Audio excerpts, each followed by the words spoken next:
আসসালামু আলাইকুম ওরহমতুল্লাহ।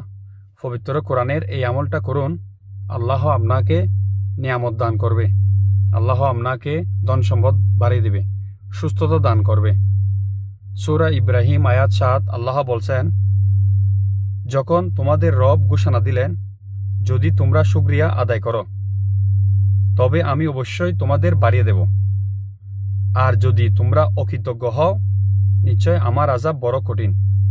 আল্লাহ বলতেছেন, যারা বেশি বেশি শুকরিয়া আদায় করে, যে অবস্থায় গরিব আছেন, অভাবে আছেন, কষ্টে আছেন, অসুস্থ আছেন, সবসময় শুকরিয়া আদায় করেন, তাহলে আল্লাহ আপনাকে নিয়ামত বাড়িয়ে দেবে, ধন সম্পদ বাড়িয়ে দেবে, সুস্থতা দান করবে।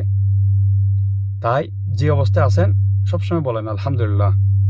আর যদি লাস্টের আয়াতে বলতেছে, আর যদি আল্লাহর শুকরিয়া আদায় না করেন তাহলে আল্লাহর আযাব বড় কঠিন। আল্লাহ শুকরিয়া আদায় না করলে আল্লাহ অবশ্যই কষ্ট দেবে। তাই যে যে অবস্থা আছে, কেউ যদি জিজ্ঞেস করে, ভাই কেমন আছেন, কি অবস্থা, আপনি বলবেন আলহামদুলিল্লাহ, আল্লাহর রহমতে ভালো আছি। এই কথা বললে আপনার দেখবেন আল্লাহ আপনার উপর রহমত বাড়িয়ে দিবে, আল্লাহ আপনার উপর খুশি, দুনিয়াতে সুখ আখিরাতে সুখ। তাই সবসময় যে যে অবস্থা আছেন বলেন আলহামদুলিল্লাহ।